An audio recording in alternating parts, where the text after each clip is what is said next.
So we back after the movie review. Um, give y'all a minute to get in here. So, um, I'm gonna be taking callers since I'm on tonight, and we could talk about it. Whatever it is, we can talk about it. I don't care. Been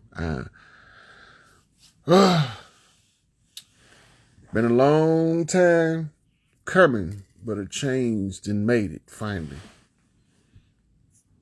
hmm Well, hopefully it recorded as good as it was playing on my end, so when y'all play it back, y'all don't have those mistakes.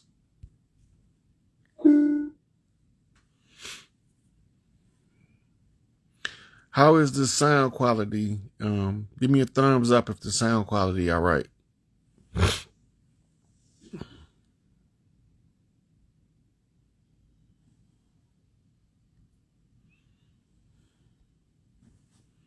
Let her see what she has to ask me.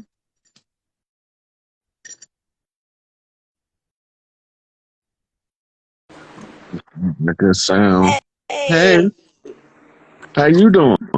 doing good. How you doing? I'm doing pretty swell. How can I help you? I just wanted to get on here and say hi. Oh, well, how you doing? Doing good. I look up to you. I watch your stuff like Okay. every day, stuff like that. Do it help you any? What you hear? Do you Um, practice any other stuff I be saying? I do. I DM you one time, but I know you be, having a lot of stuff going on. I was asking about like shadow work, Yeah. like what I know, like The genetic. simplest form of shadow work, you know what the easiest form of shadow work is? You know when somebody do something, you're like, ooh, I hate when that bitch do that. Yeah, they happen a lot to me. Look at yourself and find out if you do it. Because you might find out that she's mirroring you. Oh, And that's what's irritating to you in her doing what she's doing. cause I'm not gonna lie, like a lot of stuff do irritate me, but I don't like it. Like, hmm A lot of the irritants that we experience, hey, little fella, hey. So a lot of things we experience that irritate us, it's irritating us for a reason. right? If we when we know the self, Yep. right? When we see what it is, we already know why it's irritating us. Yeah. It's kind of like, You probably hear yourself say, look, I hate it when somebody do that. Then you say, because, yeah, I and do you get it a a whole lot. explanation. Yeah, I do it a lot. Because And it's a reason for it though. Now you got to change the question you asking yourself about the irritants. Why is this irritating to me? cause I do like find myself irritated a lot with people, and I started to ask myself like, it got to be something within myself, cause ain't no way like people should like irritate me this much. You'd be Yeah. surprised. And another thing, I'm from Shreveport, so I've been seeing like we've been having like a lot of random shootings. I wonder, Yeah. like, what is that about?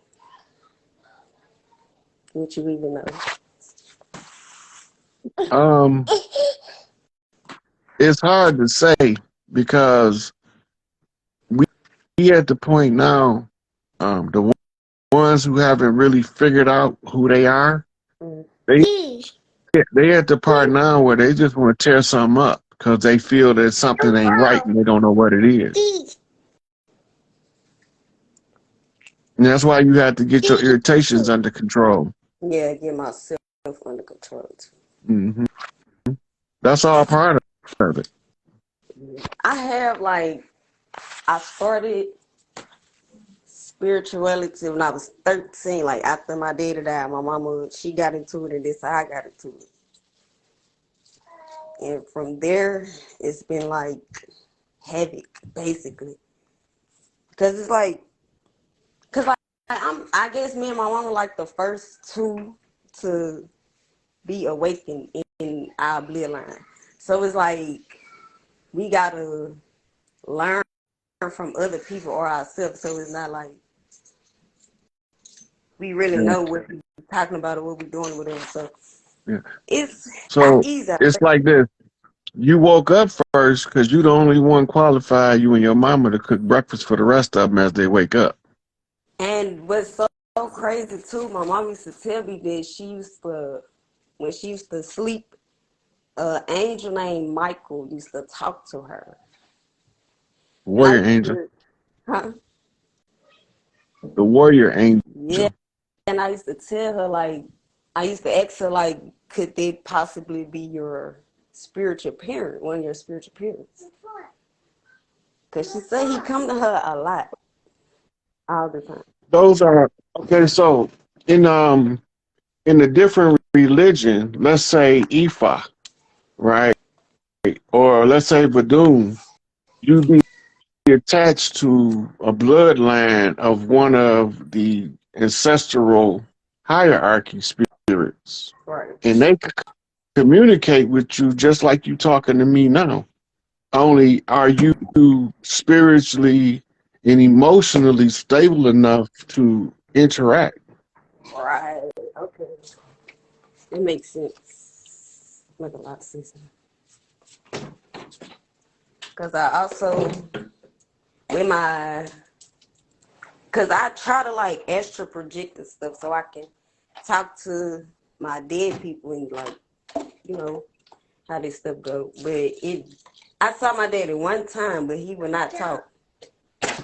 And I don't know, like, if I see them in a dream or something, it's just nothing. Like, they don't talk or anything. I don't know if they got something to do with me or what.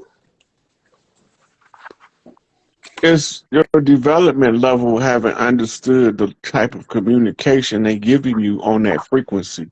They might not talk with words. They might be telepathically talking to you, and you looking at them, but you ain't grasping that they're using the mind to communicate with you. Right. Because they are on a higher dimension, right? Than I know they on a higher dimension than me.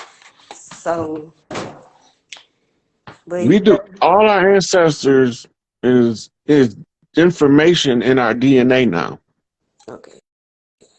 So if we examine the self, what's in our DNA, it'll come forward and communicate um, through your subconscious mind. That's why you have to learn how to merge conscious with subconscious, which is a training exercise that's very difficult and it's lengthy to practice and learn. I have been trying to get into some spiritual practices, but like I said, I'm new to it, so I don't really know like too much about like the different practices and all of it stuff. Mm, Then when I do yeah. research, some people you don't want to step on these people's toes and all it, crazy stuff. So I don't know. But I will figure it out. Thanks for Mhm. accepting the call. Nice talking to Mhm. All right, you're welcome. I'm about to let another caller in. you. Okay. All right. Thank you, sweetie.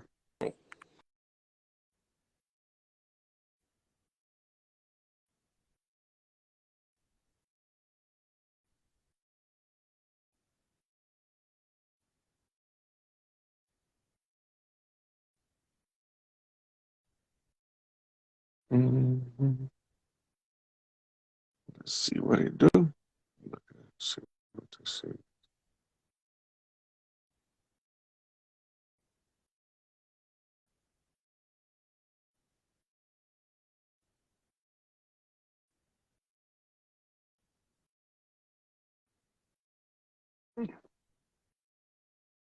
Well, I was waiting on this other person to come in.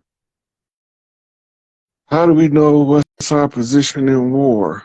especially being a teen, and how do we live without the fake government? Fake government gonna be gone. We gonna figure it out. We don't need them here because they are obstacles to us figuring that part out. We know our position in war based on our skill set. What are you capable of doing um, in this war? Right now, we fighting the information war, and we fighting the spiritual war. That's the remnants of an old conjure of amnesia that we was in to battle with people that look like us and determine if they would be able to deceive us into believing that we came from another part of the planet other than the Americas when we was already here. And so what we're looking at now is to rebuilding of our communities by understanding the mechanisms of economics, education, entertainment, labor law, politics, religion, sex, war, and health. So that's 10 areas that we can start to research until we figure out our qualifications as to how we can use what we know to best benefit the collective of our communities. I hope that answered your question.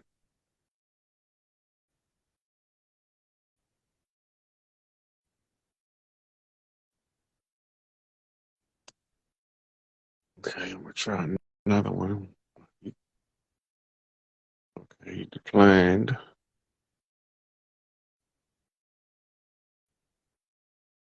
Coach Pat.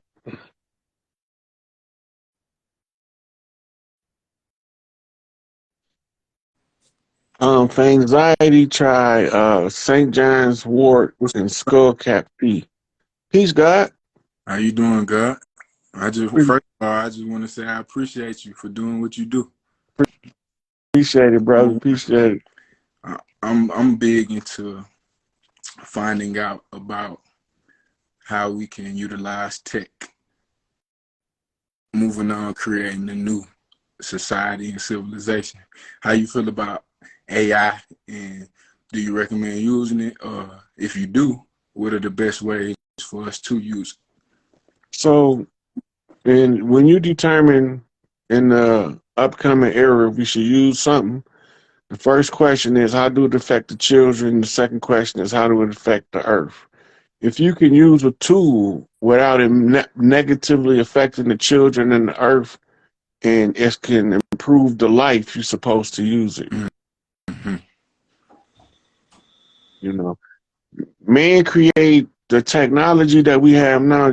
They got way more advanced technology that's being withheld from the people, Mm-hmm. from healing chambers and med beds to free energy cars that can run perpetually. Mm. They can run a car off water, but they can also run it off air. Mm. But see, they don't want to do that because they can't capitalize in the capitalist society Right. on what you don't know. Right. Right. So we start exercising the mind by reading books. We don't read books to tell us who we are. We read books to get somebody's perspective other than our own and to be weightlifting for the brain. Right. Right. And it just so happened that as you download, your genetics will put the information in the order that best serves you in your bloodline. Right. Right. They call it being encoded light codes in the DNA. Right. We call it when your ancestors talk to you. Right. You see the difference? They come in scientifically, we come in ancestrally, historically. They gonna tell it in a physics formula. We gonna tell it in a fairy tale. Right. They gonna give us some numbers to crunch. We gonna flip numbers into letters and the words in the alphabet. Right. Right? So we're going to use it from a higher creative standpoint because that's the only way you can prevent yourself from being conquered and to overcome your conquerors if you've been conquered. That we wasn't conquered, but it sure looked like it. We was still at Right, war, right. right? While we was at war, they put in an interim government to operate the mechanisms of government, which is one of um, um, the couple of the different areas of people activity, mainly labor and law, because this is what they using to justification the government. They using our labor to fund a war machine, and a war machine, all of their war machines is pointed at us, Right. right? But we don't know that because they stay apparently at war all over the world, Mm-hmm.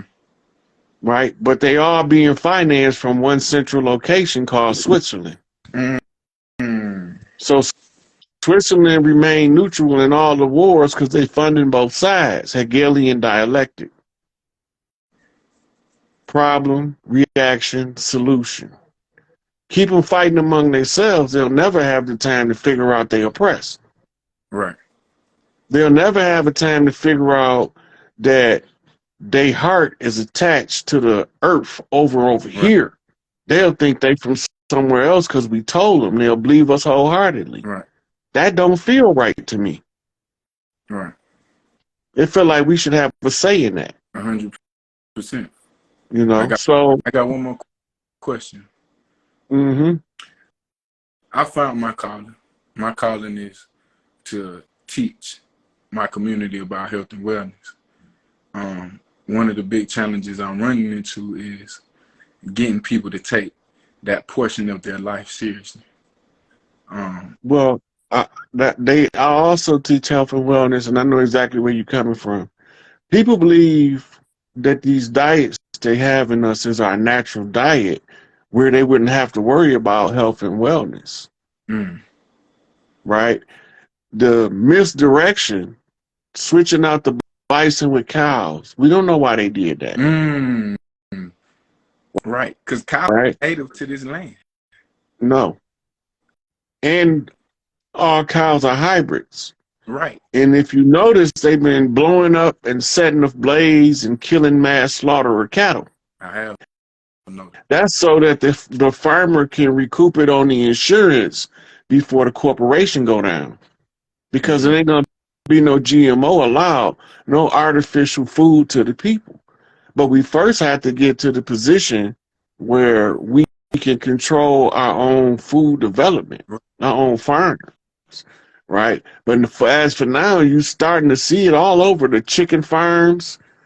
They are collecting that insurance money. They can't sell the GMOs coming in from the farm now. So the farmer have two recourses: let it sit there and rot, or set it ablaze and then recoup it on the insurance, because the insurance companies was defrauding the farmers the whole time. Why not get some of your money back? So that's what's happening. Mm-hmm. We're watching the video about how there was over like 1,900 food processing plants and farms being blown up and destroyed. Yeah, yeah. Because the law of the land is to protect the children for the next 7 generations. We at the close of the age going into the Aquarian, coming out of Piscean, we have to give whatever order that benefits the most people on the land. So I say no more GMOs, and all of a sudden all that stuff start happening. Mm. I see vast opportunity as well. Yeah. It's a vacuum created from the side effect. Mm. So that must mean we really got to take creating for self a More lot more. serious. But they pushing us away from that so much. If you see the commercials, the ads, the marketing, the promotion. It's all to lure the mind into disregarding what's in the best interest of the self. That's what it's all about. They got the advertising agencies was the biggest clients to the Central Intelligence agents for the data that they collected during MK Ultra mind control research. Why would advertising agencies be so interested in spending millions, if not billions, of dollars to further this research and implement it into their ads? This is where they came up with doing the MK Ultra did the Coke popcorn experiment on the single frame of a video to determine how it would affect the people, and popcorn and Coke sales shot up. Mm. So that immediately caught the advertisers' attention. If they can make the Coke sales go up and the popcorn sales go up, what would it do to put a naked lady on the Budweiser commercial for a guy that drinks beer? Right. Right? It's, So she advertising the beer for a man and she in a bikini. right. So they just kept on replicating the same system. Yeah. Using it in different ways on pictures, on in magazines. All of the ads is designed to seduce the mind into disregarding the best interest of the self in order for them to make money off of us. Man, make me think. I know it's kind of veering off a little bit, but about the children and about, I work in the school also every day. That's what people would call the 9 to 5. I work in the school, and I'm noticing that, number one, the kids don't want to be there. That's easy, because the curriculum is not challenging enough. It's not stimulating enough. Number two, the teachers don't want to be there because the system is not giving them the autonomy to properly teach and teach the kids. So what I'm seeing in the future, I'm like, it ain't about to be no school no more. It ain't gonna be no public school no more. It seems like, and then the whole educational system has to be revamped. Didn't they just, I just talked to one of my partners, they said they just shut down the whole Department of Education for the United States. It's possible because AI running out of money to keep the artificial facade into place. As it runs out of money, it starts shutting down what it can't afford to maintain, using the law of efficiency to stretch each dollar as far as it can stretch to maintain the government. Right? They already said that by June the 1st, they pretty much going to be, AI not going to be able to run it no more. They was using AI to allocate resources to government agencies to give the appearance that the government was intact. Oh, so you telling us that AI has been running the government since before AI has been introduced to us on the mainstream? No, AI has been running the government on its own, giving orders since January of 2020. It had a certain amount of money it had to use up to kill the old system. Right? And this is why you got police stations closing in some places, right? Fire stations closing, schools closing for lack of funds. Cincinnati, I think, was it Cleveland or well, it's a city in Ohio to start with a C that didn't even open back up after January the 1st of this year. Government closed, right? You have people that's driving around in police cars with stickers on them telling you that they're not even in service, they just riding around. Right? We're not paying that no attention because AI got us thinking this business as usual by being such a efficient spender of the funds to maintain the system. But sooner or later, it's gonna run out. Right. Because they no longer have the resources of us as collateral to keep it running.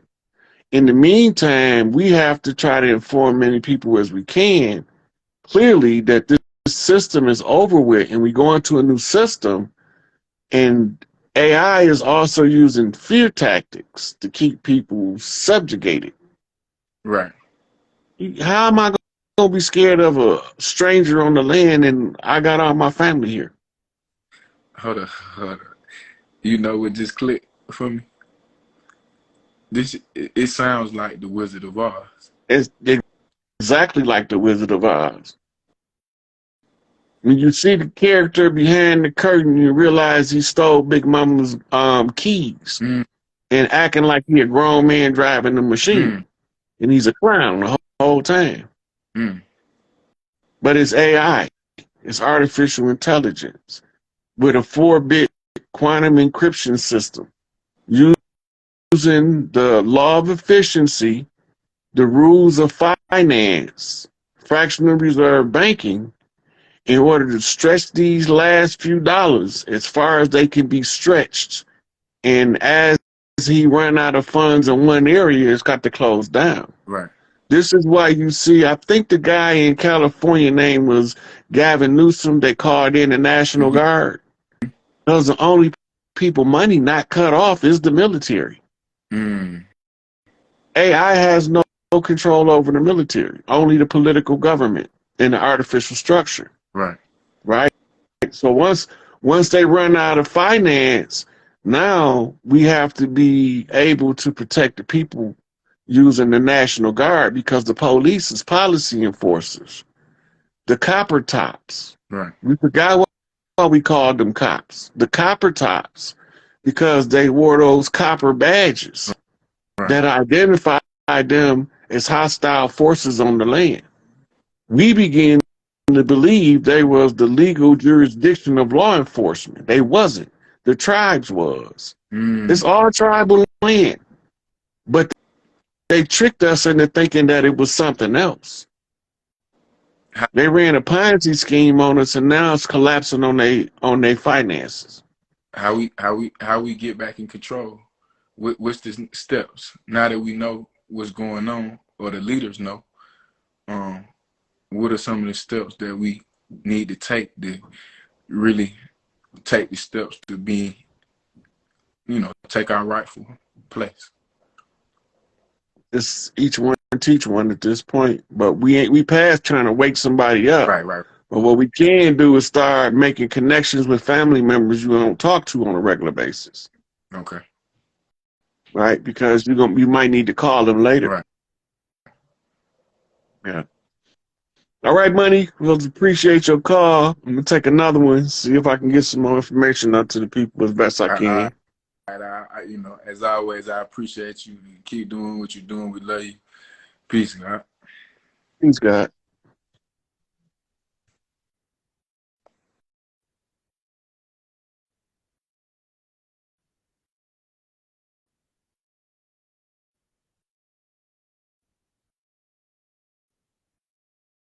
I want to know G's right here. I'm seeing if he gonna come up.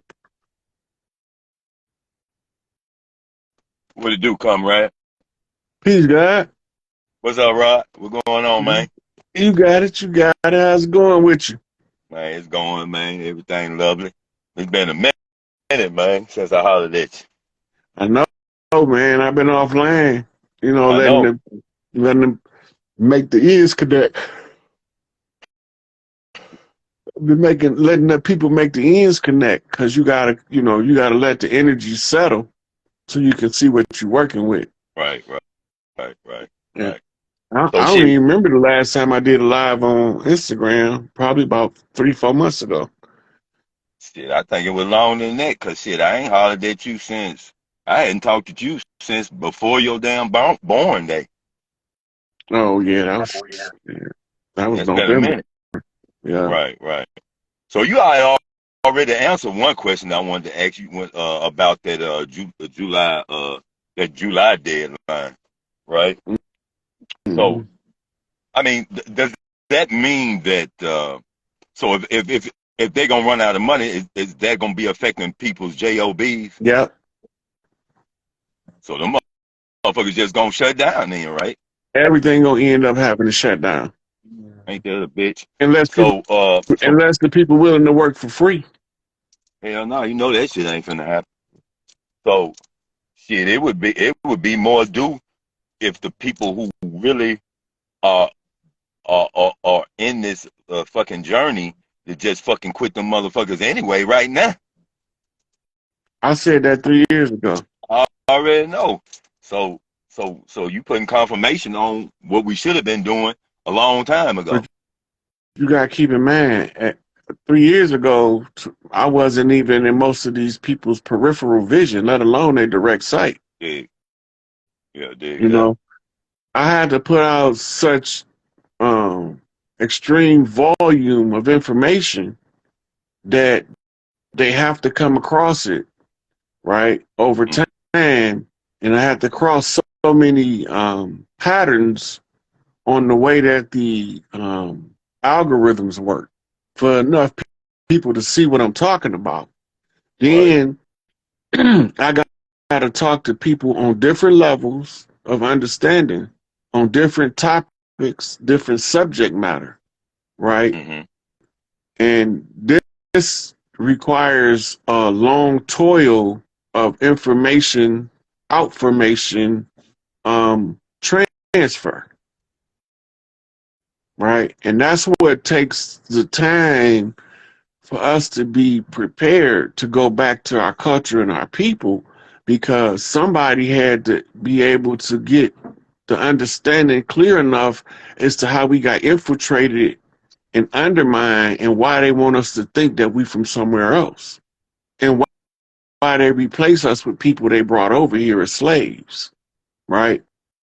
And Right. so using the information that's in the public domain, I can use it as the reference source in order to make it clear to the people what I see.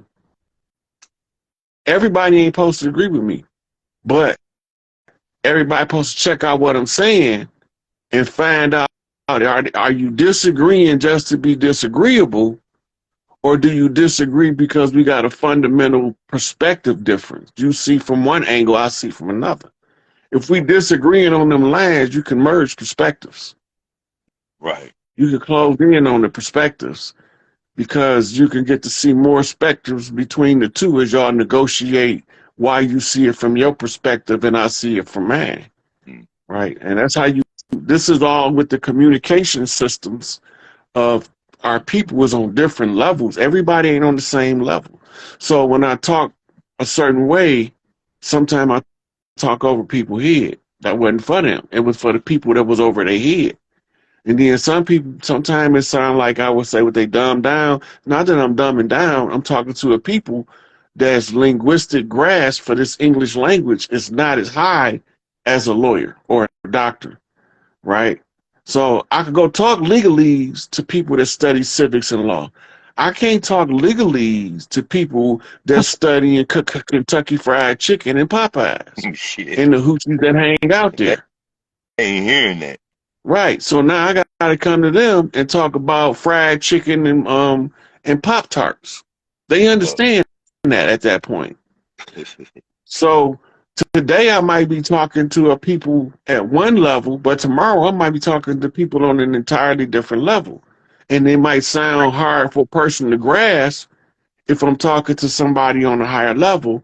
But at the end of the day, I got to communicate with everybody from the projects to the penthouse and everywhere in between, uh, you know? So that's why it's always different layers to the information. right. I feel that. So look, what type, what kind of situation you think we're gonna be in? Cause see, I have a family member that's not ready, but trying to fucking move out on their own, and I'm constantly telling them, hold up, wait a minute. You don't really know what the fuck is going on. You need to be sticking with family right now instead of thinking about your damn independence. You need to hold up for a minute, but they not listening, cuz. Yeah, you can only tell them. You can't make them. Yeah, that's what it is on that. So we ain't even got to talk more on that. But so what you feel like that's also gonna be winding up causing some civil chaos out here when that shit hits. Look, you got to remember, it was two factions fighting for Earth. It was the Earthborn, and it was a group of nomads that's from somewhere else. I don't know where the fuck they from. They ain't from here. They don't fit in with our people, but they can hide amongst our people. This is where the whole ideology and understanding the shapeshifting come from, Mm-hmm. right? A person that can assume to be somebody that they not, an actor, right? A really good one, a Jim Carrey, right? A Jamie Foxx. They can pretend to be somebody they not so good. You forget that you're looking at the actor portraying the person, and you believe you're looking at the person and come out of the actor. Mm-hmm. It's method acting. Mm-hmm. But don't get so absorbed in the character that you lose sight of who you are. Right? Go back to when Jim Carrey did um, Andy Kaufman's story. He had to go see a psych because he couldn't get out of character. Right, right, right. Damn. And he said he had to be. He felt like he had to become famous in order to find himself, because he found out that all those characters were nothing but an illusion that he had created. That boy was deep, man. He sure was. So shit, okay. It's just going Then it's you got going another kind of actor like Keanu Reeves. Every right. every one of his characters is him. That's some shit. Damn. He he just watching. He act the same in everything he plays. He so do. If you think about that shit, that motherfucker move the same. He talk the same. Damn right. Damn. Damn God. So shit. Um. I don't know what to say about that shit, man. If that shit's finna happen like that, and that means everybody need to be making sure they getting their non-perishable items and as much fucking water and blah blah blah as possible right now. I mean, you should have been doing that. I know I've been doing that shit. So it's like you're not gonna be able to go nowhere and get shit. So it's gonna be best to and behoove you to do as much as you can right now, because fuck, June, July is fucking right around the damn corner. So getting them non-perishables and getting your weaponry up is fucking crucial now. And we passed that. They ain't got it now. They might be in trouble.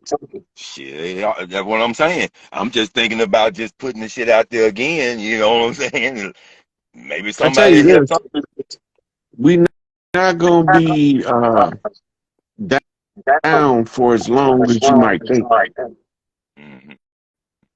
That's what Right? I was willing, man. That's what I was really willing. We don't know how long, but I know you even said this shit. It might not be that fucking long. I mean, shit. As fast as the fall has been falling, it's damn near finished. So it's like that crucial part is gonna be, I don't know, maybe months or some shit. Maybe we don't know, but it's just best to be fucking ready, prepared. Oh, somebody asked me about Chief Warhorse, so let me make this a cameo right quick. Yeah, So go ahead. I did get to speak with Chief Warhorse, and I enjoyed my conversation with her, and we gonna talk again on her time. So she getting ready to. You gonna try to do a live or YouTube? Well, first I gotta talk to her on her terms and on her time before I can determine if she's gonna be able to participate in any because if she wants to anywhere I go, I shut up and let her have the flow. Yeah, you got She the elder. right. Yeah. All right, money. I'm gonna take in another call. Let's see what we come up with here. Okay, folk. I appreciate you, my nigga. All right, peace. Cut me out. I got you.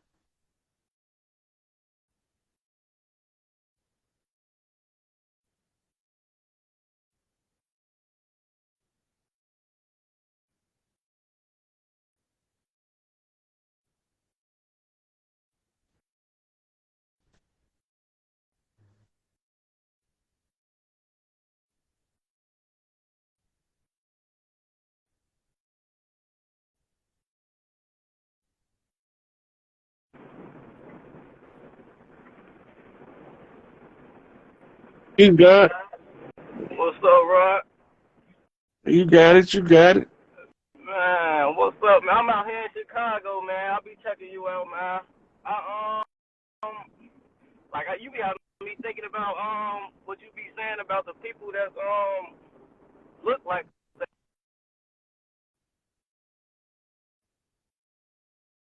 I think you got muted, dog. Check your phone.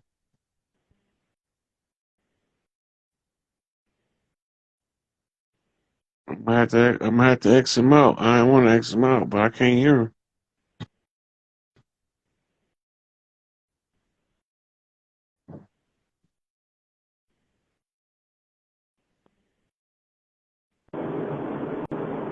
I think I I can think hear I you can hear now. you now. Oh yeah, did you hear the question? Nope. Nope. No, I'm out here in Chicago. I've been here my whole life, and I've been You got me wondering the people who look like us but not us.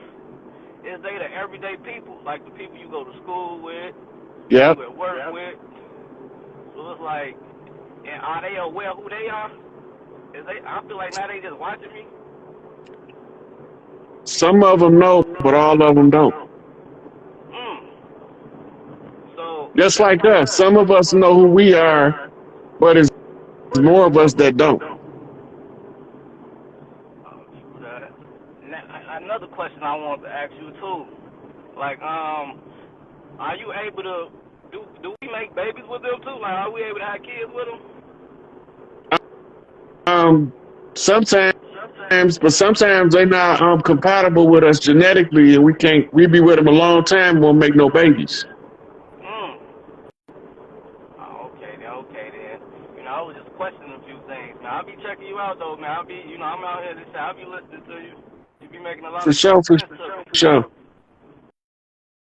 And then there's so much chaos and confusion out here, like on the streets of Chicago. So it's like I be feeling like now, like that's probably where it be coming from. People who just don't, want to see us doing good. Yeah, yeah. We always got they in our communities, and most of them play the Godfather in the community like he a big shot. I can believe that. I definitely can believe that. Them the Them same the same niggas niggas that that got got rid of rid of Larry Larry and and Angel Angel Bay. Bay. Oh, yeah, I can see that. Like how what's the other guy named? The police came in and killed him in his crib. Fred Fred Hampton. Hampton. Yeah. Go back and look Go at the back and look at the paperwork. A paperwork. The nigga nigga told him where told him he where was he was at at and and gave him gave a him a schematic of the schematic of the house. house. They look They look like like us, us. Wow. but they But ain't they ain't us. us. Mm. Yeah, that's interesting, man. Cause I be like, you be having me question. I be wondering, is these same people the people I call my friends? Mm-hmm. Mm. Yeah. Yeah. But All yeah, you right. pretty Peace, much God. answered. I'm I'm about about to to go to go the to the next next caller. caller. I got you. Blessings. All right. All right.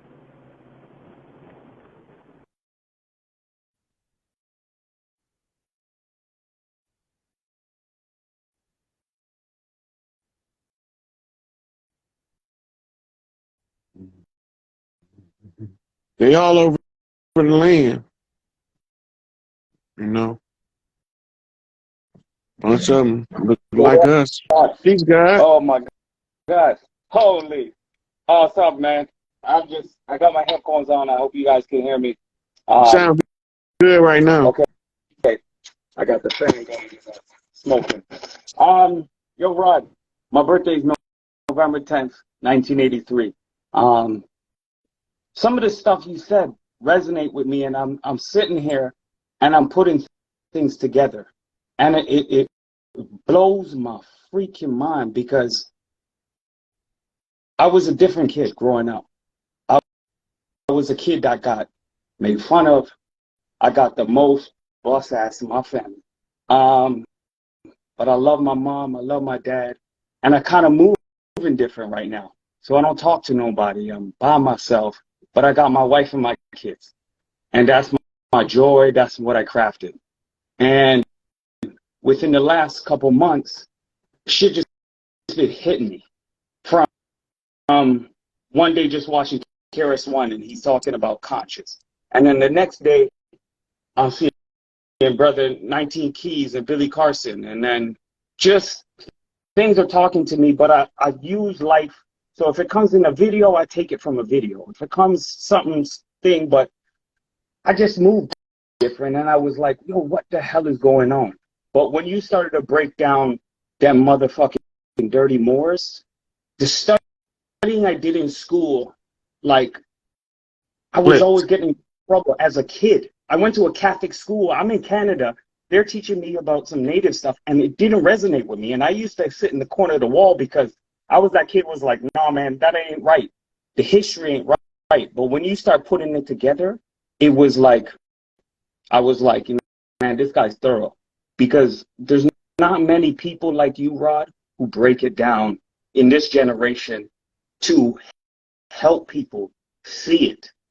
Like the way you breaking people out and the way that you doing it, I don't know, I feel different with Scorpio, but there's certain things you say that is like, it puts me in a different frequency every time I watch your shit. Because I'm like, oh, there's another key. There's another key. But it's like this feeling that I had that I can't explain, but I know it's like when I hear you with Chief Warhorse, even just today I was listening to some of her stuff. It was things that I needed to hear when I was 5 and 6 because I knew and I touched and I felt different. Yo, I had trouble in school. Like when you said you couldn't like read, yo, bro, I struggled through reading. I got my diplomas up here. I went to university. I don't know how I fucking got through that shit because my reading and my writing was struggling, but I motherfucking fit that shit. Nobody was telling me I couldn't do it. How I got through it this far, yo, I came from nothing. I was poor as fuck. I'm like the only one who is like doing shit in my family. A lot of my family, like my cousins and shit, were spoiled growing up. I love them to death. I have so much love for them, but I got hurt too many times. And I just want to say it's like this hurt shit and not having family, like I had to even put blockages on my parents because I never really drew the line with them. I always just taped and I was like, yo, that's my parents. But now it's to the point where I was like, when you step in my family and you're trying to break up my family, that's all I got. And like, yo, my woman, I don't let nobody disrespect her because at the end of the day, it's like my 2 girls' moms, that's what they're going to look like. They're going to look up to it. And my dad fucked up. I ain't going to fuck up as a man. So whatever I got to do to be a man, I had to change my shit around. So in the last 8 months, I was digging in deep of who I am. And it's a lonely place. It's a lonely place, but you have to That's stand where for the Scorpio go to shed his exoskeleton and develop a different one. Remember, when you shed one life, you move into another life in Yeah. this same lifetime. Your level of information determines how many times you shed when you go into your seclusion. But when you come out, you prepared to be both understanding, loving, respectful, and kind to your parents, but also knowing that that's my wife. Don't disrespect her, please. This is what we, how we deal with each other like this, da da da da. You had that conversation from a place of love instead of a place of hostility. Yeah. And it's hard because but you first have to develop yourself to where you Scorpio nature makes them have to see you because they'll sting the shit out of somebody they don't mean to sting, but the venom's still there. Always. And that's why cool because I know when I say something, and my wife is like, you just tell it like it is.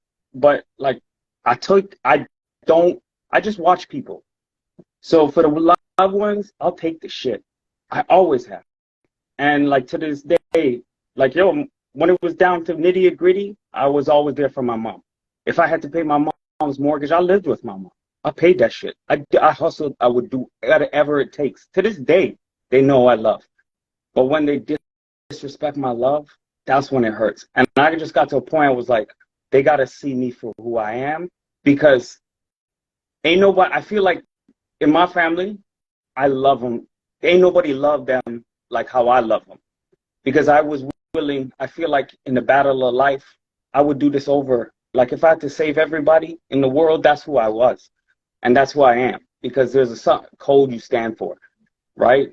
And when you say this shit like people don't get thrown away like trash, man, I know how it feels. I've been homeless. I had nothing. I've been there. I've been in the dirt. I worked in homeless shelters. I love that kind of people. I drove streetcars down in Toronto. I've been spit on. I've been there. I took in shit because I love people. But I just got into a point where I was like, my mental health, I had to get that shit back. You know? That's the hard part. The hard part for the Scorpio is to remember that if you don't take care of yourself, you will let the world deplete you so bad you won't be no good to you or nobody else. No, because I feel too So much. you have to, so you have to use what we call constructive selfishness. I want everybody in my family to be a millionaire. They don't see what I see, so I go out and get enough money so I can make us all millionaires. Yeah. I can't wait on them to see what I see. I have to make the moves.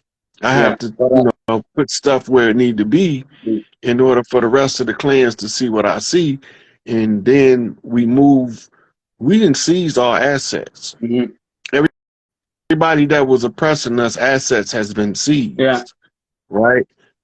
But a lot of people are not familiar with the Indigenous Rights Act, so I have to rerun the Indigenous Rights Act script so that they can see it was all given back to us. We just have to use a certain process to get it. I feel like I'm the only one in my family that knows that. Yo, I got Jamaican family. My dad's Jamaican, my mom's Guyanese. And they don't know that. And I've been telling them, and they know a bit, but it's a colonization is like fucking up the family. Like when you say there's certain energies, the enel energy, I seen that shit growing up as a kid in my house, right? I know what some of my uncles did to my aunties, and I know that shit. Nobody talks about it, but it burns them. But I'm like, I know everybody's life, not because I listened to gossip, it's because I had to hear it. And I kept it dear, and I know what everybody's gone through in my family. And I think I was always the black sheep, but I take it with pride. And now I take it where it's like, you have a mission, and whatever you got to do that mission, I want to, I want to do something great. And now I'm feeling the urge, like even with what you say, Rod, if you need a brother, I'm in Canada, you got a brother here. Like if you ever you one of the real ones out here. I feel your energy. I haven't tapped into I don't know, but when I watch you, you a brother. And there's certain people that we respect you. You protected wherever there's family barbecue, we always gonna look for you. And we always want to have your back because you have our back 100%. When you speak to us, you yo, bro, you put me in tears some days because it's so real, but it's life-changing for us. And when you say you going away, you could just come on here and smile and you change the shit. And I want to say how grateful I am for you, for everybody out here that's just trying to do, young, elder, everybody's fighting. But you, what you did, and ain't nobody has a story like you. So we feed off your energy. You know what I mean? You one uplifting, loving motherfucker, and we love you. Straight up. I can't even say that. I'll say you all day right now. We love you. You are a big brother. You're our uncle. You're like a dad. You a real one. And they don't come across. But I'm going to tell you, I knew you were certified when you said your birthday was November 10th. I was I'm not going to be conceited. Scorpios, we different. I feel every sign. We just different. I'm not bragging. You asked, I forgot the other Rod's name. He even said, when you born on the 10, it's something different. Especially when you Scorpio and you born on the 10, the stars are aligned in a different way. And I'm not saying it's this, but you understand. I understand that's a gift. So it's precious. Yeah. Well, 1110 is initiated 10 toes down by orders of Big Mama. Mm-hmm. You know, so I mean, I gotta be who I am in order for us to get free. Yep. You know, so yeah. Yo, I'm not with the slave gang. no, I've never been. I've never been. Like my people, like what people suffer through. I don't care where you come from, but there's a right and wrong. And when you have the ability to do things, you want to help people, right? I'm always down for my people. So, you know, it don't matter who it is, but there's a right, there's a wrong. And just knowing, to me, it was like, we always got the story that we came from Africa. That's the story we get, right? Even in their schools, but when you dig deeper, you're like, no. And they don't, I love Africa. Don't get me wrong. I love this world. But I live in Canada, and there's something that talks to me. From when I was a kid, and I went on a little trip, and we went to I think it was called the Six Nation Reserves, and we went to see Alexander Graham Bell's house. And they were doing a demonstration, and they picked me. I just wanted to be picked. But I remember they picked me, and I was a bunch around. I was the only black person there. And I felt good. I was like, finally, they're going to pick me. And she was talking about marriage and getting married. I'll never forget that day, but something never left me. Something said, there's something here. You on this something. Even when I went to Alexander Graham Bell's house, I was like, I know that motherfucker didn't make that phone. I was feeling that as a kid, but I couldn't say it because I was always that kid, like, I just speak my mind. Nobody liked me. I don't care. So but he used to have what's called a lab assistant. Uh-huh. And he was a little melanated guy. I can't remember his name, but Louis that's Lattimore? Is it Louis Lattimore? Wasn't him. Okay, He might have been he might have been one of his apprentice or one of his lab hands too. Uh-huh. But back then they was giving the credit to the paleface for what our people was doing. Like everybody believed that Albert Einstein's theories of nuclear fission was a cause of the atomic bomb. Yeah. They couldn't convert it from a mathematical formula into a bomb until they called in a guy named Lloyd Quartermain and his melanated team. Mm-hmm. Right? We don't know nothing about him. No. Who the hell is Lloyd Quartermain? Lloyd Quartermain is the one who seen a mathematical formula and had the guide mind to know how to translate it into a working mechanical structure. Yeah. AKA the atomic bomb. Yeah. Somebody in the comments said it was Louis Lattimore was the one with him. But I know he did a lot of work on light bulbs back in that same time frame. The cotton filament. Yeah. Like, there's one thing that and it's not to shit on nobody. It's just, I realize, like, we just different here. There's a certain vibe. There's a certain way we talk. There's a certain way we move. It's like the first thing I saw when I saw you, you look like my sister's ex. His name is David Haley. And his father's from Memphis, but he looks like his father.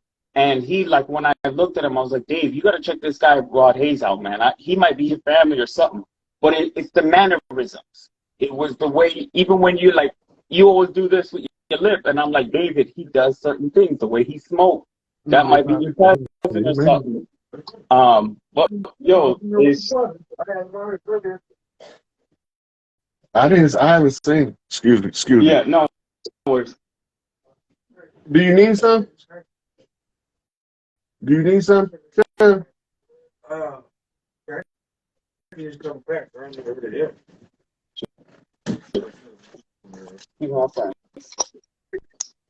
Yeah. You good? Excuse me, y'all. I had another brother need something. Hey, man, I got more than one question, so, you know, man, this needs a lot, Rod. Like, Yeah, it it's good for the people to see too because means a lot, um man. because the impact is important, Hmm. right? Like, And it make it known that I'm not just blowing hot air. I'm really talking about something. yo, I went to school. I researched my stuff outside of what you researched. I researched my shit even when you talking. I'm still doing my research. But I'm like, he know what he's talking about. But I'm not gonna lie, most of the people, my friends, not everybody's into this stuff because it's a lot. So I put it on my wife sometimes, and a one point might take me an hour and a half to explain because it's so depth. So it is probably taking months to explain who them dirty Moors are, or what happened, or who Jewish people are, or what this word means, or what Hebrew, and unlearning some of the things that we learned in our own Well, picking just up. for the record, And, yep. Arabic and Islam don't got nothing to do with us. Nope. Greek and Christianity don't got nothing to do with us. Nope. That was never made for us.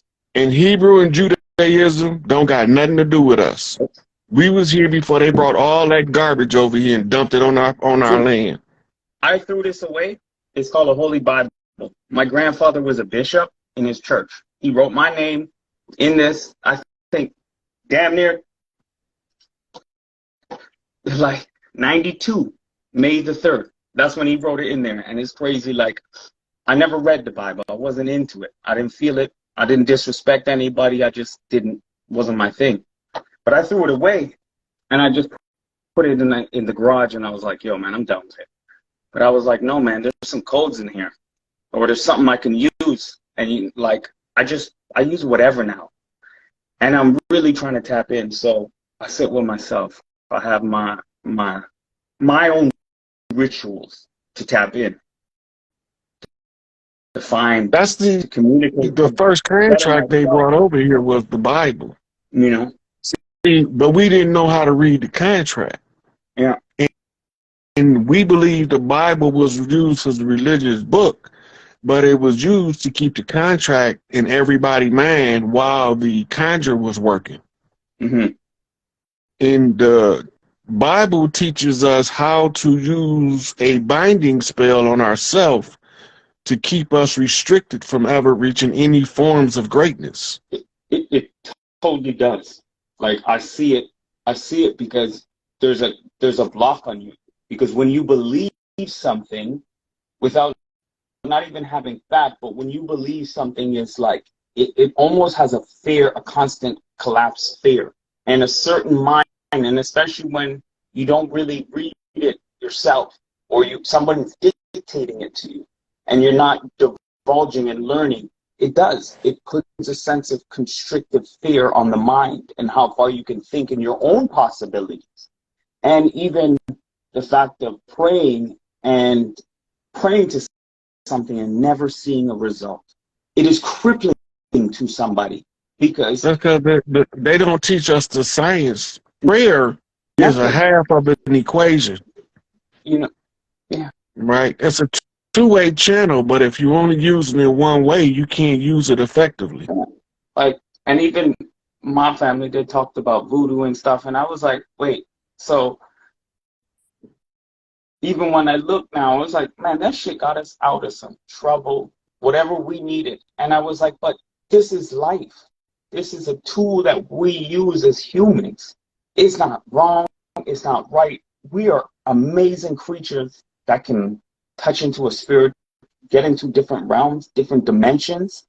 Why wouldn't I want to access that to better myself and hire myself and get back to what I need to be? That should be the greatest goal for myself. And they don't teach that in the church. That hurts me.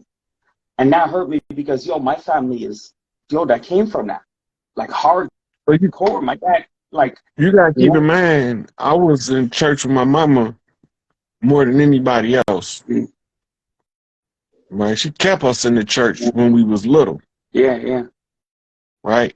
And she used to always tell, I used to always be like, why they lying up there all the time? I knew they was lying to us when I was a baby. Yeah. Well, My mama ring pinched the shit out of me in church for calling our preacher loud while he was telling us the Jesus story. This is a true story. I'm not making it up. So she ringed my arm, but when I got home, she said, "Baby, you can't say that in the open." Yeah. She said, "We was at church, but we don't know who was at the church with us. Yeah. And It there's hurts. some people that'll hear you say that, they will come looking for us." Yeah. So I stopped saying stuff, blurting stuff out in church. Yeah. Because it made perfect sense with what she was saying, but it wasn't 2 years later that when I realized school was a farce. Yeah. I was in the 5th grade, Mm-hmm. right? That was when we was moving from Grand Rapids, Michigan back to Pontiac again. I was done. Yeah. I failed the 6th grade, not because I was dumb, but I was done participating in them shenanigans. Yeah. You know, Yeah. I seen it for what it was as a child, Yeah. but nobody don't listen to the children. No, they don't. The children can tell you that school is a farce. Yep.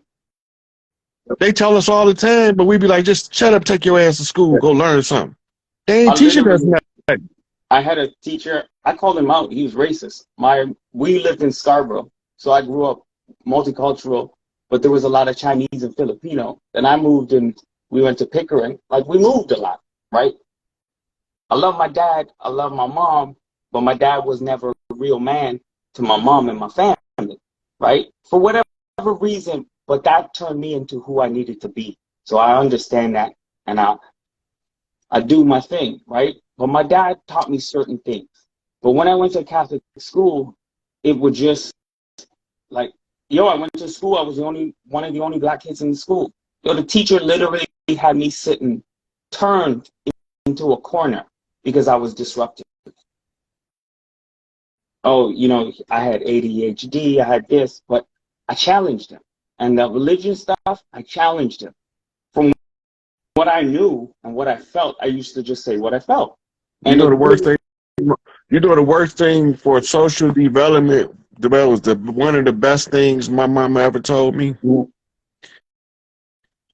Don't let nobody tell you who you are. That changed my whole paradigm because that made me to the point where they talking at me, but yeah. they not talking to me. I don't understand that jargon that they spewing. That don't got nothing to do with me. Yeah. I didn't come on no slave ship. My ancestors wasn't no bond servants. Like they We've used to been be, here. We've they used been to be on this like, land, and we gonna be on this yeah. land. And I was like, my spirit is too much of a fighter. I'm 5'8", and I was a small dude, but I knock people's out. That's a And I did traditional my own Scorpio trait. mentoring, and I'm a cool dude. I'm always like, yo, man, go home. I'm chilling. I'm never aggressive at all. But when it comes to protecting myself, I'll protect myself and my people. And I'm going straight for your chin. I ain't talking. If I feel the vibe, I gotta go. I move quick and I'm doing it. Yeah. But I never want to have to do that. But it's like, I know my spirit is protected. It's fight. There's something What's your deeper. name again, Money? Pardon me? What's your name again? My full name is Dean Paul Gideon Earl Henry. Is just call Yeah, you Dean? Dean. Yeah, everybody Yeah. calls me Dean. Yeah, Dean. That's who run the university. So it was good talking to you, Dean. I'm gonna take Yeah, another caller in. I'm one probably gonna love, take a bro. couple more Yeah, before I cut out yeah. it. I enjoyed the conversation. Oh man, I'll leave my number in the chat after, man, or in your inbox anytime, Rod. All right. All right, one love, everybody. One love, Peace, Rod. God. Peace, God.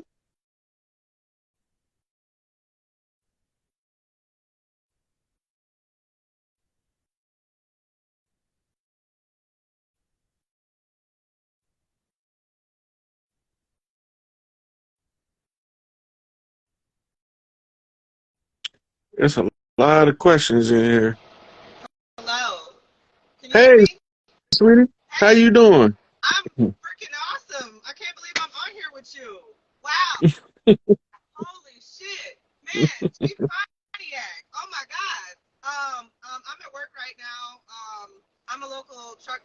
elder, and I live in Kansas.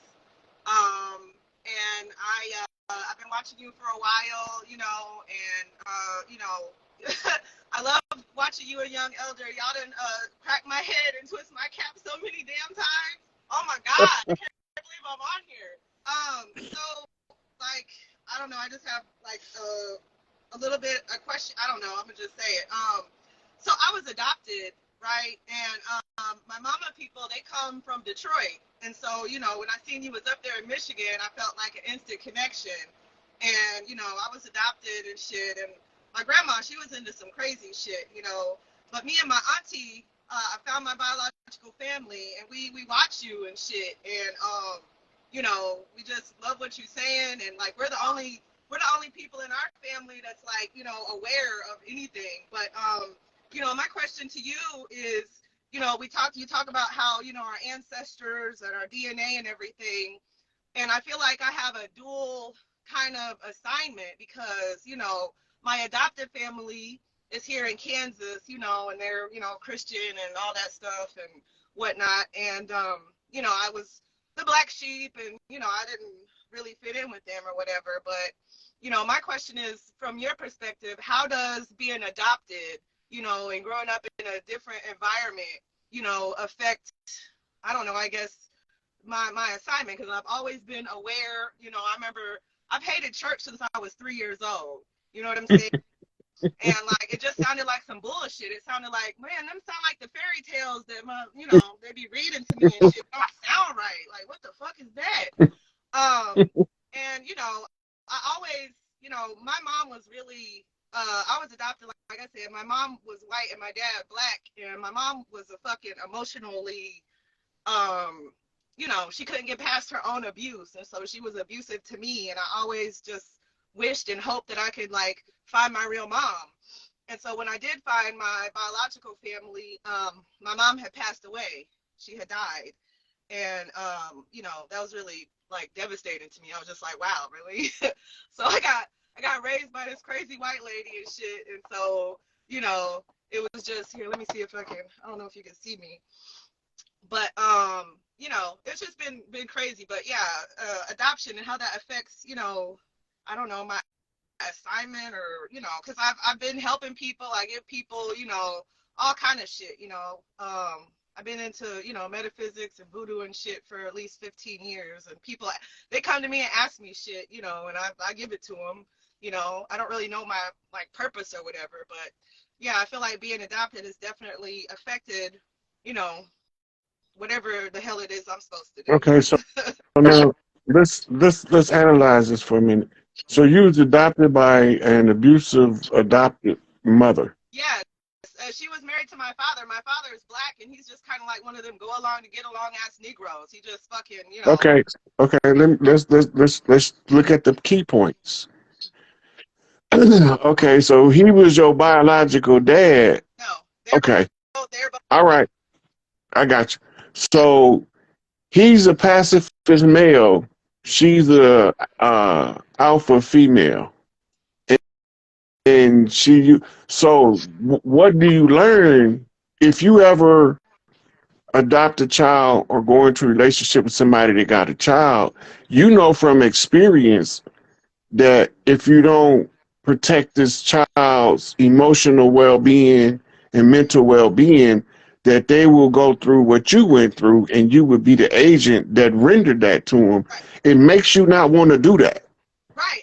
My daughter is amazing. Like, my daughter graduates from high school next month, and she's an honor student. She's a triple Scorpio. She was born November 12th. And she's so fucking amazing and smart. She's an artist. Like, she blows my mind because, I mean, I appreciate the lessons from my mom of what not to do, because I didn't do it. I wasn't perfect, because I was dealing with my own mental and emotional issues. But I could never think of, I remember giving birth to her. The day I gave birth to her, like, I remember sitting in the church and people would get all, the Holy Ghost and shit, crying and jumping around over Jesus. And I never understood that shit. But I tell you what, when I gave birth to my daughter, that shit made me want to jump around and flip around and cry and say thank you. You know what I'm saying? I like, it was such a Everything that you learn, right, from that you don't want to perpetuate, You don't know it, but that lady that was your stepmother, you breaking her generational curses for her Yeah. by not repeating. She was trying, her bloodline is trying to escape the generational curse of parental or step parent abuse. Her dad was abusive. She was adopted, and her dad was abusive, and her mom was passive and sat there and let it happen. That's what. Right. So it's just exactly the opposite. So you cleaning up families that ain't got nothing to do with you by biological, but circumstantially you put there to learn something, right? Mm-hmm. You learn how to treat children that's not biologically yours by knowing how people who have children that's not biologically theirs mistreat them. Right. So you being conditioned as one day a grand matriarch to be able to counsel women going into relationships where children already exist. Wow. Okay. Look, my adopted mama was mean as hell. You ruin the child if you don't protect their innocence. Absolutely. Yeah. And you now are a candidate to teach that from experience. Your experience can teach you how to correct broken families now. Wow. So Another. your mission as a priestess, you use it as a training program on how to teach people to be better to children that they don't have a biological connection to. Right on. Right on. So my mother, my biological mother, after I found my biological family, I found that my grandmother was also a terrible mother to her. And so it's just like, all this abuse of daughters, biological and adopted, because my grandmother was the biological mother of my biological mother. And Now she was look at what happened. to her. And Your she tried. mother don't listen. Your mama don't want to perpetuate the generational curse of an abusive parent. You become by default the sacrificial lamb to break that generational curse. Wow, I felt that. So she either had to surrender you up Wow. or she might not be having the emotional equipment to not be abusive. I know, I know. Damn, So Chiefin. you end up breaking your adopted parents, a white lady and the black guy's generational curses. You end up breaking your grandmama and your mama's generational curses in a direct line, all by being sacrificed as an adopted child. Wow. So you be breaking generational curses to people that ain't even from your clan, but you still doing it out of the goodness of who you are. That's your book of life. You picked that because you wanted those curses broke all over the land. Oh my God. Yeah. I have thought of some of the stuff that you're saying, and I'm just so grateful for the confirmation and everything that you do, Uncle Rod. God dang. Wow. Um, you're great, and I just appreciate you from the bottom of my heart. And like I said, my mama's people come from the D, and I've always you know had a connection with that energy up there. When I seen you, I was just like, damn.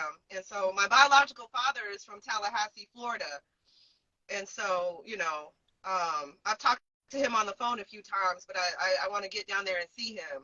But wow, thank you so very This much. is the clue for you. In your family line, when you meet your dad, in Florida is the finish line. That's your life destination. So it's gonna be on your terms when you make that trip. But just let you know, all of those curses broke when you make connection with your father. You break all those curses that you were sacrificing yourself to break. Man, I I can't thank you enough, man.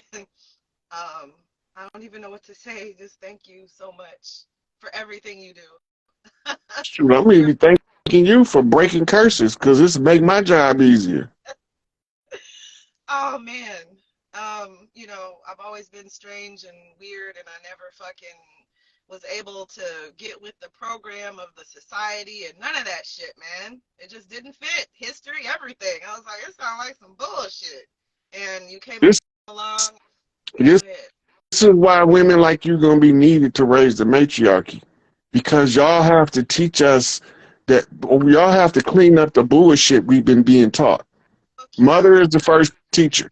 Ain't no Yes. way around it. My daughter is so amazing because of the lessons that and it was inadvertent. I didn't really know what was going on. I just knew that I couldn't do that to my child.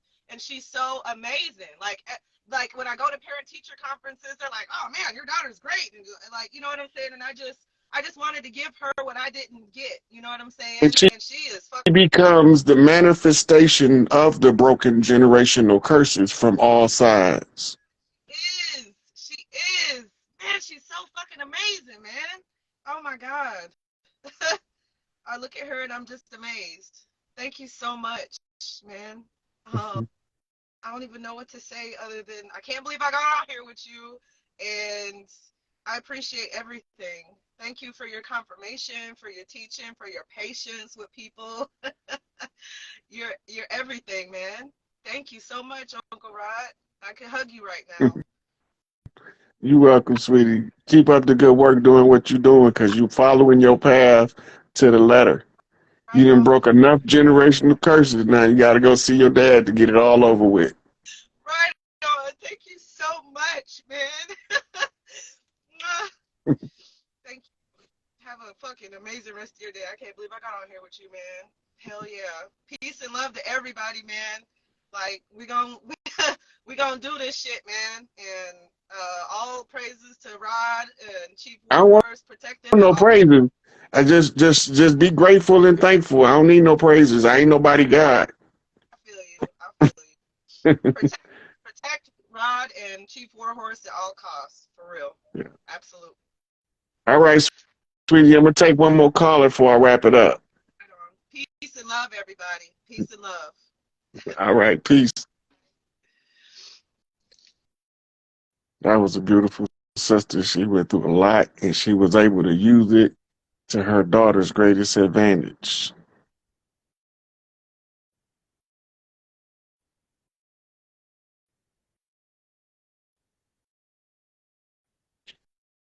This is when you see the fruition of the works that the people that's from the land go through to clean up the generational curses of even visitor families to the land.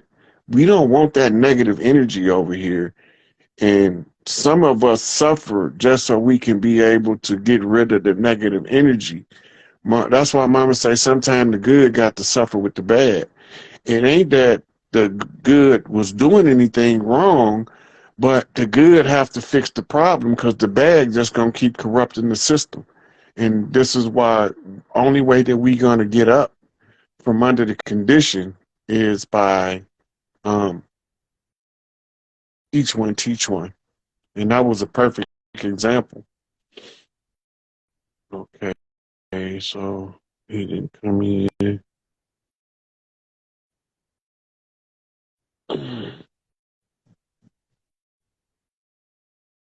I haven't been going to the questions in the question bar because I've been taking callers. Hey, sweetie, Hi, Brother Rod. how How you are you? doing? Good.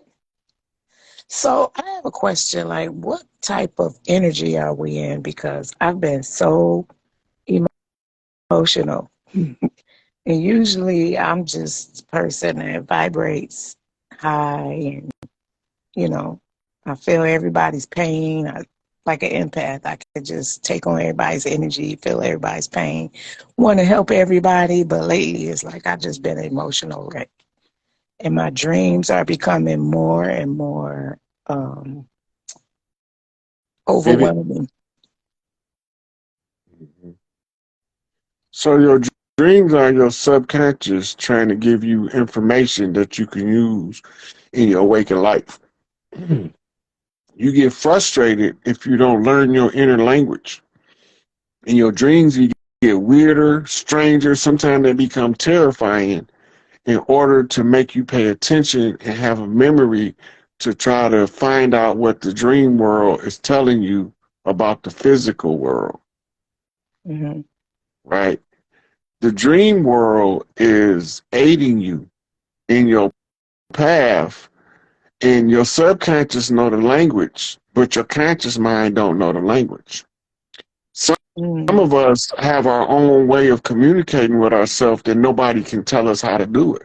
So we have to learn our own language, our own inner language. So this is why when you ever hear me tell somebody they got to write their own codex, it's clues to how to interpret what your higher self is saying by knowing what a color mean, an animal mean, and just because it has a general meaning, it might have a more specified meaning to you, Mm-hmm. right? And the more things you define in your reality, the more control of your reality you have, right? So it goes to, are we on a predestined path or do we got free will?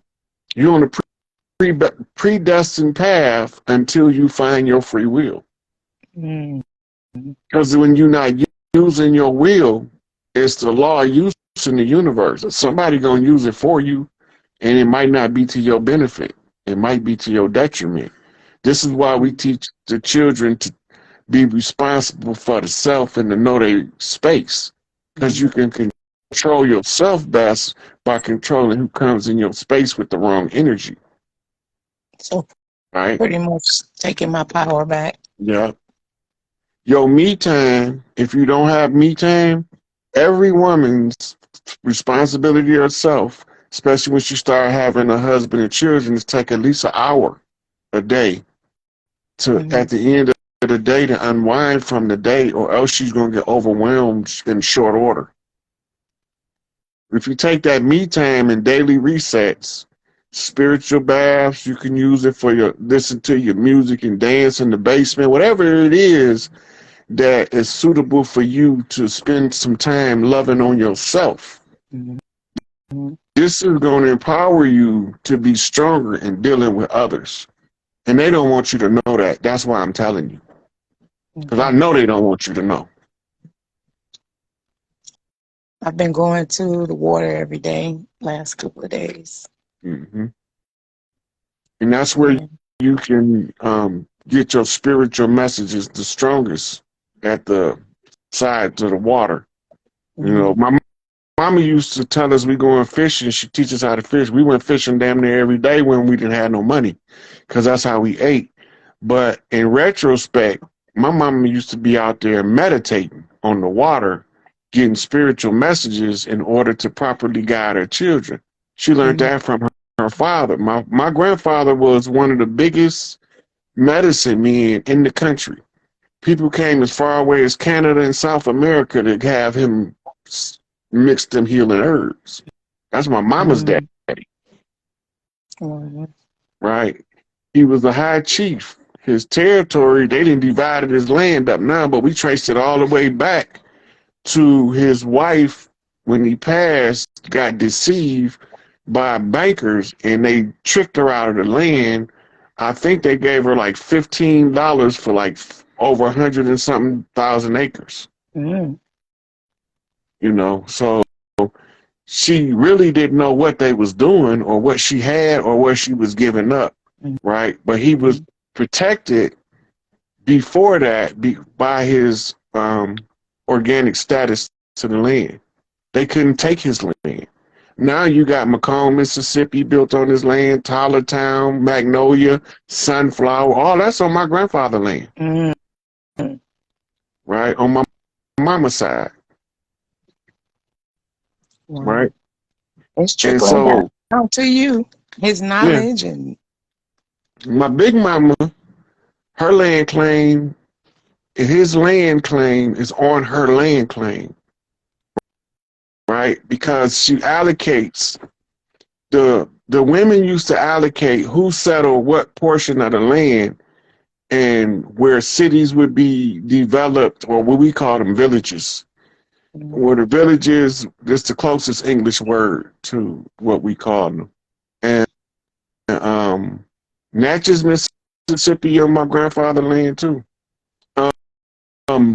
but my father came from the other side of Mississippi. He come from he come from Canton, and his tribal land is the Canton area. But Jackson was the capital. His land also lay on top. His ancestral homeland lay on top of my big mama's overland. Like she was like the great landlady of the Louisiana area, and she's related. And her tribe and Chief Warhorse tribe is the same tribe. Oh, They from the same area, Louisiana. She was the one who baptized me when I was a baby. mm-hmm. Now, my mama the one who took the responsibility to teach me to read the codes, right? And my father, I never knew he was even involved in teaching me codes until he was gone, and I couldn't even say nothing to him about it because I didn't see it like I did with my mama. Mm-hmm. What was your mom? What's your mom's sign? You talk about her a lot My in a lot of mama things. Aries. My Aries. mama was an Aries, Oh, and my okay. father was a Leo. That's why they wrote in the book, the lamb shall lay down with the lamb. That's talking about the Leo and the Aries. I was thinking Aries or Cancer. Mm-hmm. My mama was an Aries. She was a Spitfire when she was young. She'd tear this motherfucker up. She would knock a grown ass man on his ass.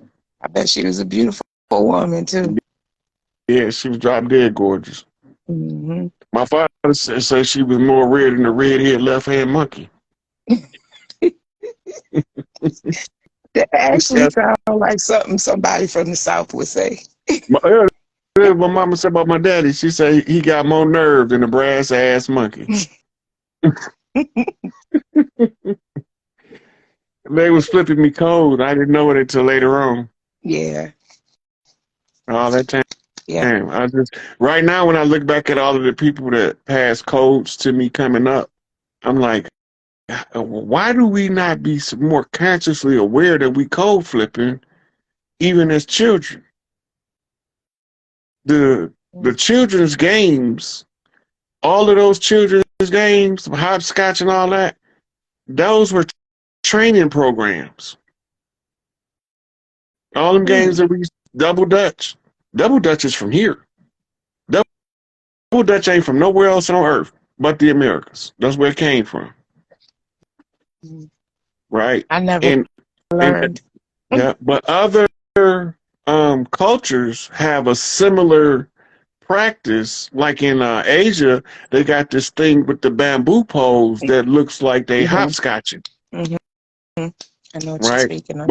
But that's all how we learn how to read the culture versus the training we get in the educational system of miseducation and deception.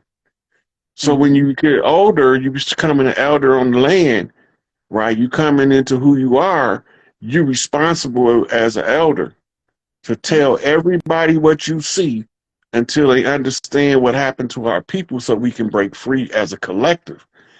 One of us can't break free and leave everybody else in bondage. We Right. have to find a way to free the most people we can free are the earthborn, right? And that's what I have been working on. And the task is so big that when Everett X told me what I had to do, I said, man, I don't think I could do that. He looked at me and started laughing. He said, you got this. Yeah, because here you I, are. I did not see my capabilities. Now you got to keep in mind, I'm coming from perception of others of me. I'm an idiot. I ain't really that smart. Right. So now I got to learn how to find out how to read all these different tribal customs and traditions across the land to see what's going on with our people. And then I keep seeing these sore thumbs pop up. That's not how we move. Who is this? Mm-hmm. Signing treaties to sell land? Where did these people come from?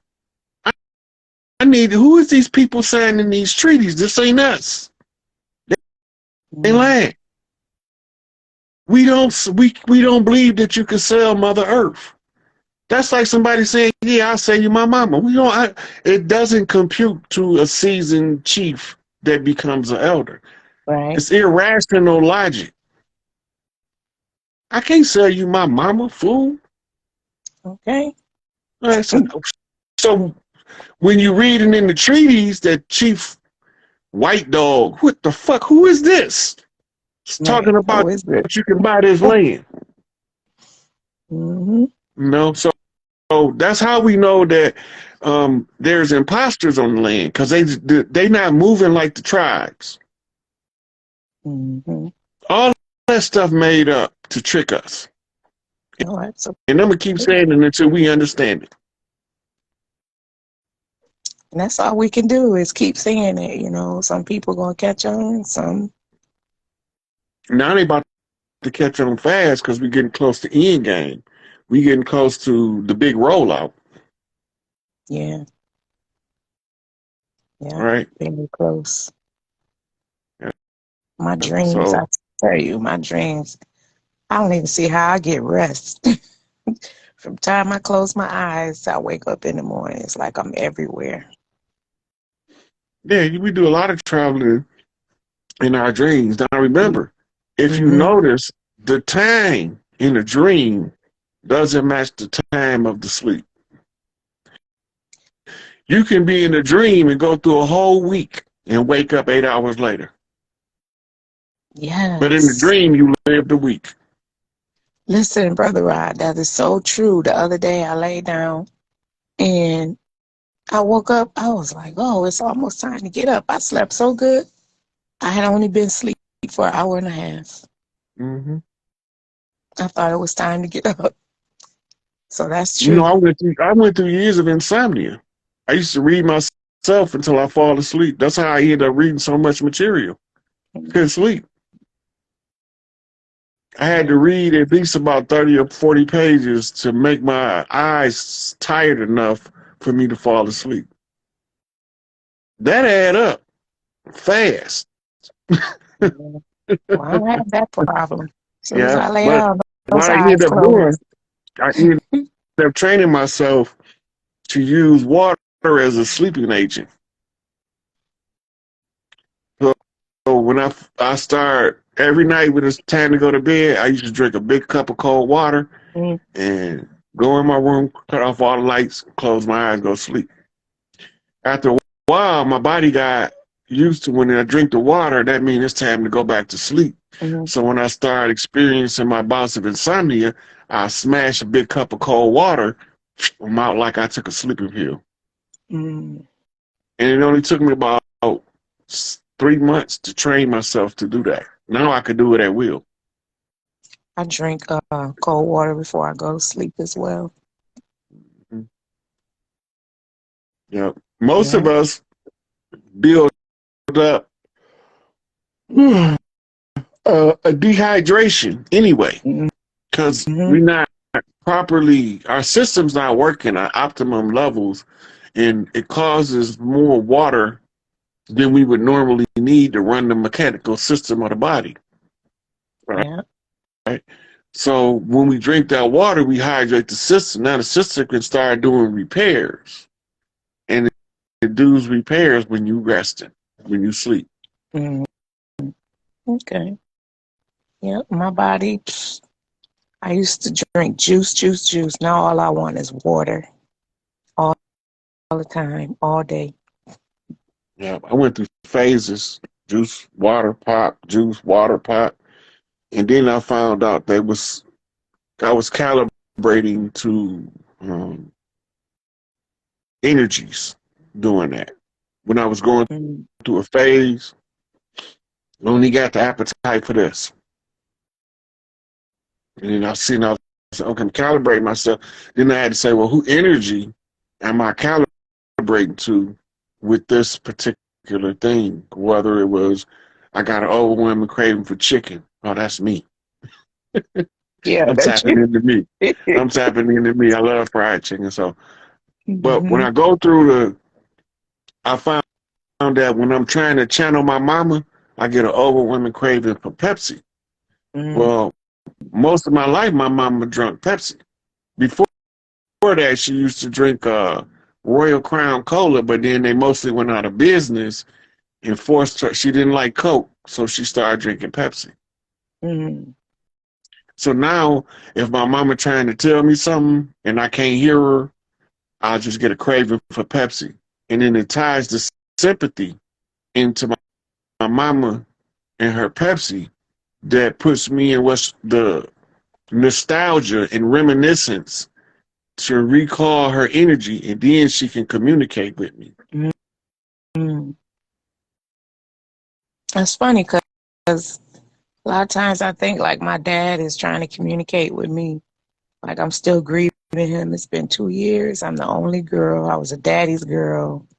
And I just crave like these beef sausages all the time. My dad he was like the sausage connoisseur. He was die for a good sausage, down That's south how or that's anywhere. that's how he communicate with you.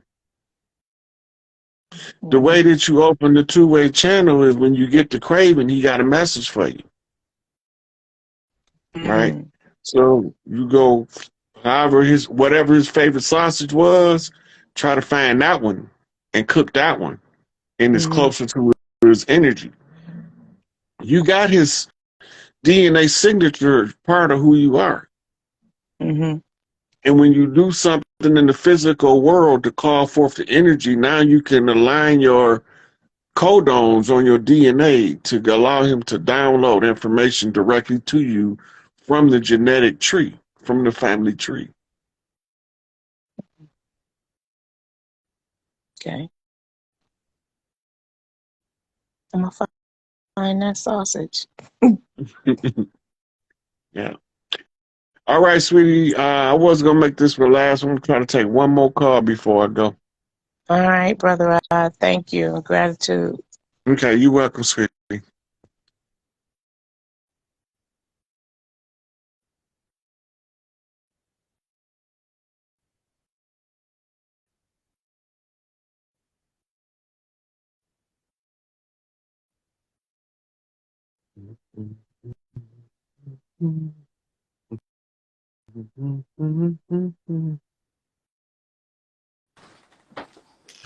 Hey, Hey, hey, hey. I was trying to get a hold of you forever. Oh, how you doing? I'm all right, not too bad. Where you calling from? Oh, hi. Ohio? You right down the street anyway. What part? Not too far. How you been? I've been doing pretty fair for a square. That's good. That's good. What you want to talk about today? I've just been trying to talk. I don't know what it was I was supposed to get in contact with you about, but a while ago, I had inboxed you a couple times, and you had came to me in my meditation, and it was just said I was supposed to get in contact with you. This when you was on Rod Hayes, and you'd be so busy though. I hit you up whenever we had never connected, but I don't know what it is we were supposed to. Do you have Cooks in your family? Last name Cook. Not that I'm aware of. How about Griffin? Not that I'm aware of. Okay. This is checking because you look like one of my cousins. Somebody did. Did I hear somebody say something? You know what? My cousin did just say something about some cooks being on our side of the family. I want to say she did. My grandmother. I think she did say that. See, is she from around the Magnolia, Mississippi They area? are from Mississippi. I'm not sure what area, Find out. but That's it ain't gonna be hard. You gotta do is call. There's a couple people in your family you call. You know everything you oh need yeah, to know. there's the one I could call. This is the one that told me about the cook, but they changed their last name to Lop, L-O-P-P. They Lops or Keefs now. So in the tribal tradition, when you used to, when they crop a dog ears, Yeah. they used to call that lop, right? She changed her name because she's telling us somebody's trying to cut the line, trying to cut the family tree. So she had to hide. She had Mm. to conceal herself. She had to lop her ears off. Yeah, she married my grandfather, and his last name was Lop. Mhm. and she changed her last name. He might be the one who was hiding from the enemy because he's the one carried the last name. It's normally tied to a profession too. So if he was a dog man, he could have got that name from being from a long family of dog men. They crop the dog's ears and tails and stuff, Yeah. right? But that was a term that you would hear when somebody's trying to cut off the family tree right before we went into the amnesia. Oh, I didn't know that. That's interesting. I know we was in fucking amnesia. Yeah. Now I gotta try to piece this shit back together and give it Yeah. back to us. I'm trying to. I'm trying to. And I know it's a lot on my mom's side with them losing their land. I know my grandmother had a bunch of land in North Carolina, and it illegally got took. And they got an airport Yeah, up there. all of the Carolinas going back to the Gullis and Yeah. most of Florida. The Gullah Geechee Big Mama is gonna have to uh, reassign land. Um, it's not a grant. It's a you responsible to caretake this area. Because And I know yeah, she full blooded, and she was full blooded. She was Blackfoot and Chippewa Indian. yeah. So when they start saying Blackfoot, that was a name we got from traveling across the desert. We didn't wear shoes during the desert, right? And its sun used to cook the feet darker than the face. When we got over there, the feet were so dark they laughed at us and called us Blackfeet. Oh wow. That's a different clan. Yeah. They a splinter clan of the Iroquois off of the Crow.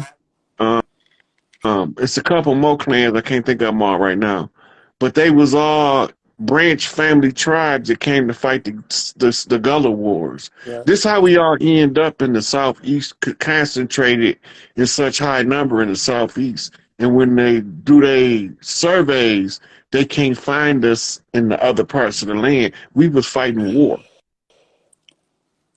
and then they wanted. That's why they came with the slave narrative. That keep us from rebelling against the war that Right. they imposed upon us. Right. So their whole Because system, my Plato's grandma used to Republic, being played out in our face behind our back. my grandma used to always say, I don't know nothing about no slavery. I wasn't no slave. I don't know nothing about slavery. Like that, they teach y'all that in school?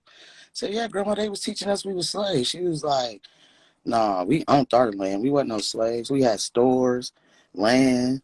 We ain't slavery. I don't know nothing about that. Yeah. Yeah, they came to the mainland to fight in the wars. Once Chief Pontiac and Toussaint beat the French, they was done over here. They was done over here. They had no more business. They lost twice. Right. Right. And because they lost on their tail end running out, they sold the protectorate agreement, but they didn't really have a protectorate agreement. They made that shit up. They had sacked Port Nola down there. It was we didn't call it that. The French named it that. Right. But we had a base. This is where this is where the intake was to the land, right? But once they invaded, it ended up where they first settled in what we call the Northwest Territory, right? Northeastern Territory, the what we call the New England states. The New England states is where they came in, so that became where the immigrants was brought in at.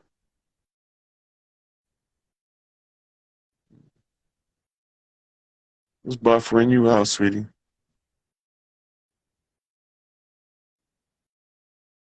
Can you hear me now? Can you hear me? Can you hear me now? Okay. Yeah, it was buffering you out for a minute. Yeah. Yeah, but once we beat the French, they leave. They sent the Statue of Liberty back to tell us who was behind it. Statue of Liberty, a whole drag queen. Yeah. They don't know.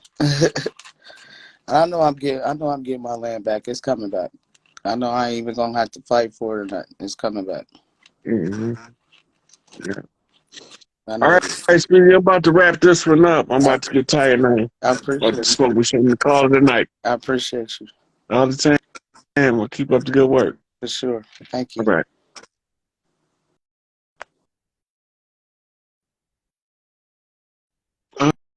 Hope we got some good information in today. Talked to a few people across the land, different places, Canada, Ohio, a couple more places. But yeah, we got to look at the bigger picture and the little picture. You got to look at what's immediate around you, and then you got to look at what's playing out on a bigger scale. This whole system, they keep telling us by not executive orders, but presidential announcements and congressional announcements of how long we got, and they telling us when it's gonna all fall apart, and it's about fell apart. So whenever the AI can stretch out, I don't know what the last governmental function is gonna pay for, but once that's over, there's no way to hide the new rollout of us. This is us, right? So we done been under other people's philosophies and opinions of assholes for this long. Now it's time for us to raise these matriarchs back to their place so Big Mama house can be put back in order. And that's all it is to it. And got nothing to do with me, and it's nothing personal, right? So it is what it is. All right, y'all, that's it for me for today. I'm about to give me some rest of some sort. I'm about to twist me one and chief a little bit. But that's a wrap for here. So keep up the good work. Each one teach one. We all gonna reach some. You know. Peace out to the gods. Earths.